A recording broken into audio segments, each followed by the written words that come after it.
Firstpost reports from the world's second largest continent. Hello, I'm Alyson Grange. A very warm welcome from Durban, South Africa. We get you the news and the newsmakers from Africa. From elections to climate change to innovations and opportunities. As the world's attention shifts, we report from Africa, the heart of the global south. Join me every weekday live on Firstpost.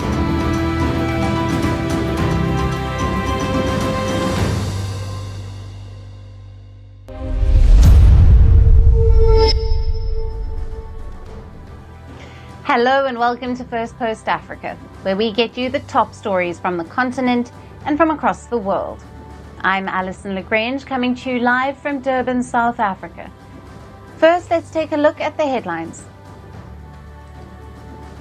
India approves a plan to build its most advanced fighter jets, with around 5 prototypes of the first 5th-generation stealth fighter expected over the next 5 years, marking a major boost to the Make in India initiative.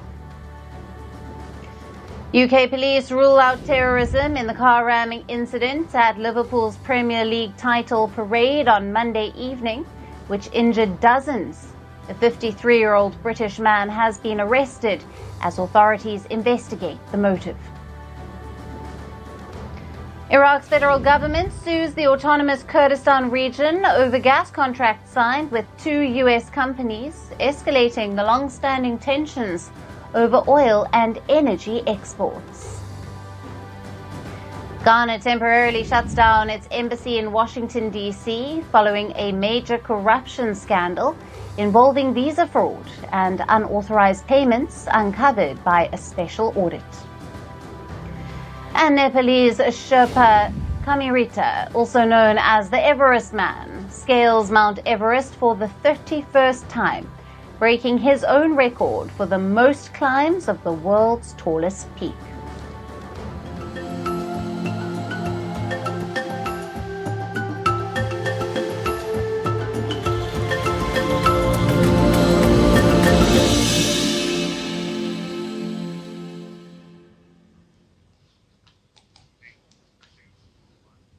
Hello and welcome.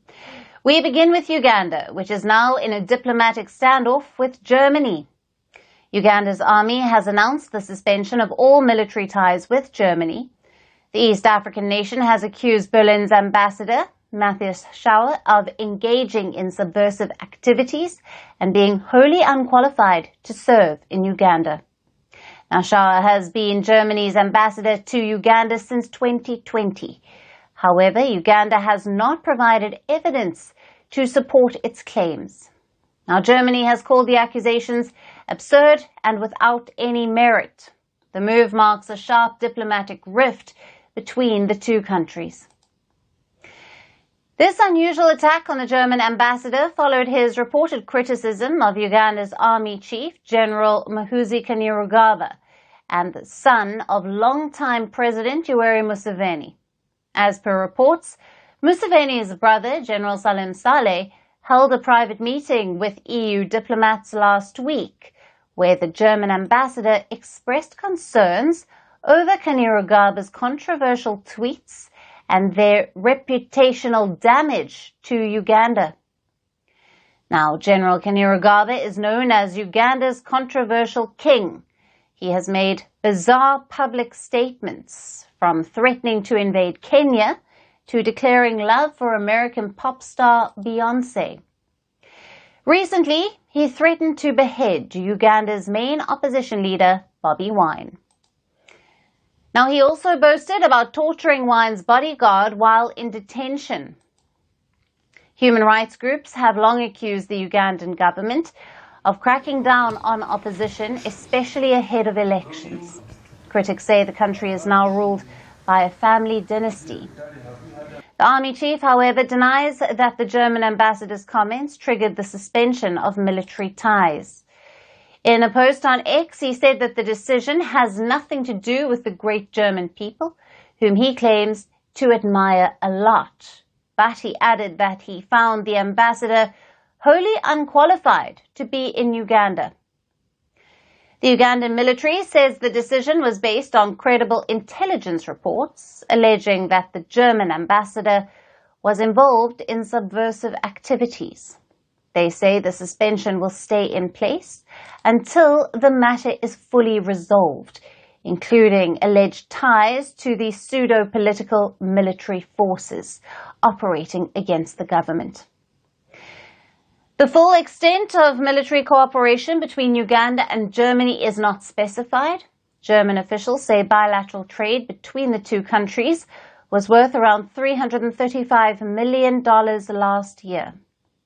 Uganda also remains heavily engaged in peacekeeping, particularly in Somalia, which is partly funded by the European Union, of which Germany is a member. But the big question now: how will Uganda's military strategy be affected by cutting ties with Germany? And what does this diplomatic fallout reveal about the current political climate in the country?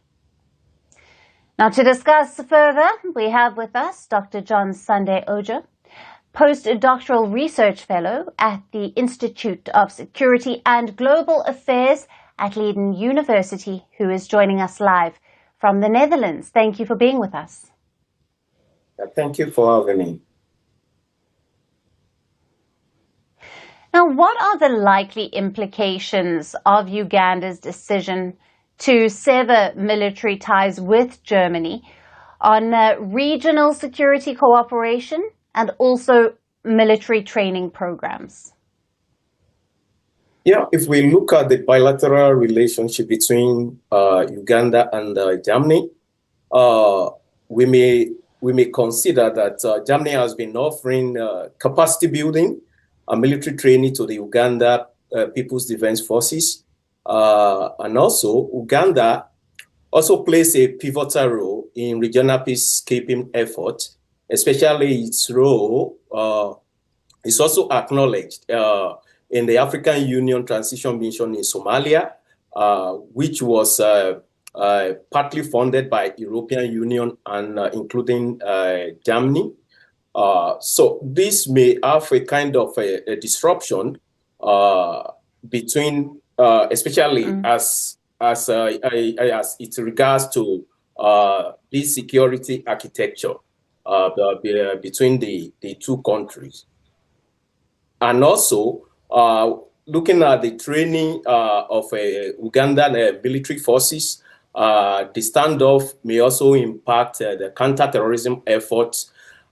This holistic event, I think it demonstrates a kind of interplay between domestic politics and international relations, where diplomatic tussles may have broader consequences on security cooperation. And how significant is Uganda's accusation against Ambassador Schauer, and what might it indicate about the state of diplomatic relations and also of internal political sensitivities? Yeah, an allegation of subversive activities was levied against the ambassador, although he had publicly criticized Uganda's human rights record in the past, especially regarding the 2020 protest and how the government treated opposition leaders. These criticisms were based on the forced disappearance and lack of accountability. I think the Uganda government's reaction demonstrates domestic affirmation of sovereignty and the prevention of foreign influence in domestic affairs. We have witnessed a similar occurrence in the US, where South African diplomat was expelled due to the disapproval of Trump's administration.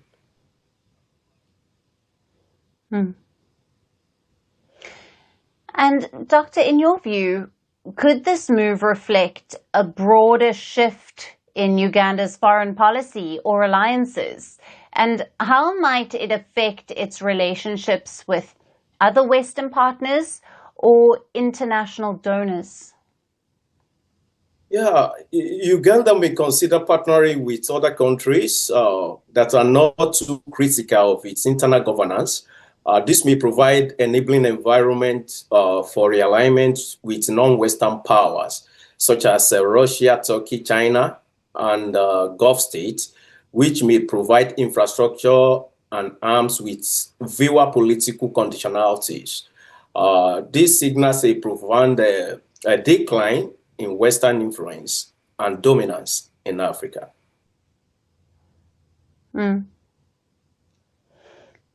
Right, we'll leave it there. Thank you very much for being with us on Firstpost Africa. Thank you.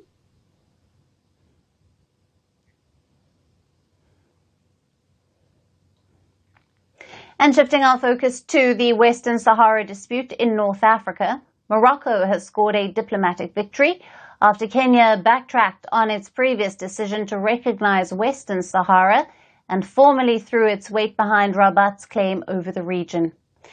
Following high-level talks between the foreign ministers of both countries in Rabat, Kenya has officially endorsed Morocco's autonomy plan for Western Sahara. The plan offers limited self-rule for the disputed region under Moroccan sovereignty. As a part of this pivot, Kenya also opened an embassy in Rabat, marking a new phase in the 60-year bilateral relationship. The agreement will see Kenya benefit from cooperation in key areas, from trade, energy, fisheries, tourism, security and culture. Kenya also backed Morocco's strategic plan to offer Atlantic port access to landlocked Sahel nations. Meanwhile, for Morocco, it's a major diplomatic win as Kenya now joins a growing list of African, Arab and Western countries that have shifted their position and now support Morocco's claim over Western Sahara in the decades-long conflict. Western Sahara is a disputed territory in northwest Africa. It is bordered by Morocco, Mauritania and Algeria, with long Atlantic coastline. Morocco currently controls around 80% of the territory. The Polisario Front, a Sahrawi nationalist movement seeking full independence, claims the rest. Now, the front is backed by Algeria, which has provided it political and military support. While initial international support favored the Polisario Front's call for independence, Morocco's autonomy plan has now increasingly gained global backing. Major powers such as the United States, France, Spain, Germany, and Arab nations, including the UAE, Bahrain, and Jordan, have shifted their stance and have officially backed Rabat. Now, this diplomatic shift is also taking root across Africa. Kenya was once among the 41 UN member states that recognized the Sahrawi state, but now it has officially reversed course. Now, the reason behind this shift is seen as a combination of geopolitical interests, economic ties, and diplomatic strategy. Morocco's expansion of trade, investments, and infrastructure partnerships, particularly across the African continent, has boosted its influence. As the balance tips in Morocco's favor, questions remain over the future of the Polisario Front and the prospect of an independent Sahrawi state. For now, Morocco's strategy of economic diplomacy seems to be winning ground war for international recognition.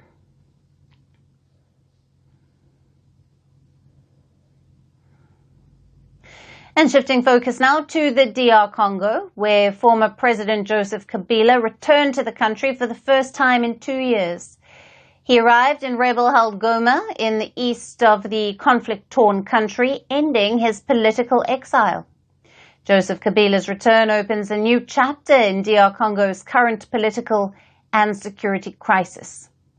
The 53-year-old led Congo for 18 years after succeeding his father Laurent, who was shot dead in 2001. In 2019, he handed over power to Felix Tshisekedi. In return, he was given the title of Senator for Life, which came with parliamentary immunity. But later, the two leaders had a fallout. Kabila's return comes after the Democratic Republic of Congo's Senate stripped him of his immunity over alleged support for the Rwanda-backed M23 rebel group, which has been fighting the Congolese forces. The DR Congo authorities have accused Kabila of treason and war crimes, saying that there was a substantial body of documents, testimony and material facts linking him to the M23. The DRC's military high court also accused him of participating in an insurrection. Now, Felix Tshisekedi, the president, has long accused his predecessor of supporting the M23 and the Congo River Alliance. Joseph Kabila has previously denied links with the rebel group, but on his arrival, an M23 spokesperson welcomed him, wishing him a pleasant stay in what he called the liberated areas. Now, his return also comes just 3 days after he delivered a 45-minute address broadcast on YouTube. In the now-deleted YouTube video, Kabila called the Congolese government a dictatorship and said there was a decline of democracy in the country. He slammed the government and he decried the justice system, alleging it is being misused for political ends. President Tshisekedi hit back at Kabila, saying that Rwanda should stop meddling in the country's affairs. Tshisekedi's party's Secretary General echoed the same message, saying that Kabila is not Congolese. As of this evening, I'm calling on Mr. Kabila to let the Congolese deal with their own problems without discussion, because we Congolese are going to get along one day, unlike him, a Rwandan subject who was forced into power. Kabila recruited the M23 and brought them here to kill us during the demonstrations, and he didn't know we had this information. We have families here whose brothers were killed by Kabila. The fighting between the Congolese army and the M23 first broke out in 2012. It ended a year later in a peace deal, but in 2021 the Rwanda-backed group picked up arms again, claiming the promises in the deal were not fulfilled. Since the beginning of this year, the M23 has made major advances in DRC's mineral-rich east, seizing swathes of land near the border with Rwanda. In January, they took control of Goma City. The fighting has displaced hundreds of thousands of civilians in the last few months, but in recent weeks there have been a series of diplomatic breakthroughs to end the fighting. The DRC President Felix Tshisekedi reached out to the United States, offering access to the African country's rare minerals. In return, he wants U.S. support in negotiations with Rwanda to put an end to the over 30-year-long conflict. But will Joseph Kabila's return in the conflict zone wipe out all diplomatic breakthroughs? Will the DRC see a return to unrest in the coming days? We will continue to track all of the updates.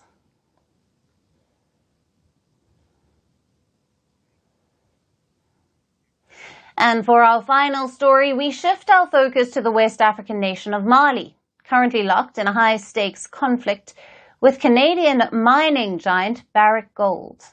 In the latest development, Barrick said it opposed efforts to place its gold mines in western Mali under temporary administration, a move the country's military junta has pushed for amid prolonged dispute. In a statement, Barrick said that there was no basis for handing over day-to-day operations at the Lolo-Khonkoto mining complex, and this to a court-appointed administrator. The company added that this attempt to interfere was without precedent or legal justification.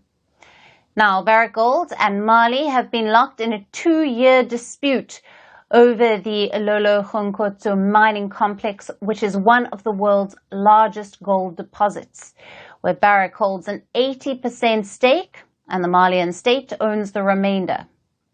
In January, the junta seized around 3 metric tons of gold from the mining site, alleging that Barrick had failed to meet tax obligations, and this led to a suspension of operations at the mine.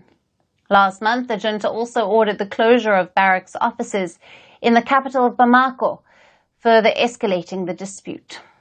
It had also detained the company's employees in November last year.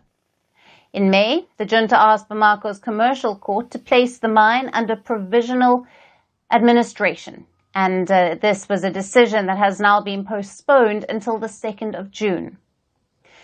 Barrick's CEO, Mark Bristow, said that the company is spending nearly $15 million a month just to keep the Mali operations running. Now, since seizing power in 2020, Mali's junta has pledged to regain control of its mineral resources, aiming to maximize profits from record-high gold prices. The precious metal accounts for a quarter of Mali's national budget and 3/4 of its export revenues. The Mali junta has used legal disputes, arrests, and threats to deepen its ties with Russia to assert greater control over its gold and uranium wealth. Now, some Western miners, such as the Canadian company B2Gold, have reached an agreement swiftly with the Malian authorities. Others, like Australia's Resolute, whose CEO was detained while in Mali for talks last year, took longer. Even Barrick reportedly signed an agreement in February to resolve the dispute, but now claims a small group within the junta is blocking its implementation. So, with court hearings delayed and offices shut, the standoff between Barrick and Mali's junta show no signs of easing. As gold prices hover near record high levels and tensions escalate, the question now is, who will blink first? And that's it on the show for today. We will see you again tomorrow at the same time. Thank you for watching, and goodbye.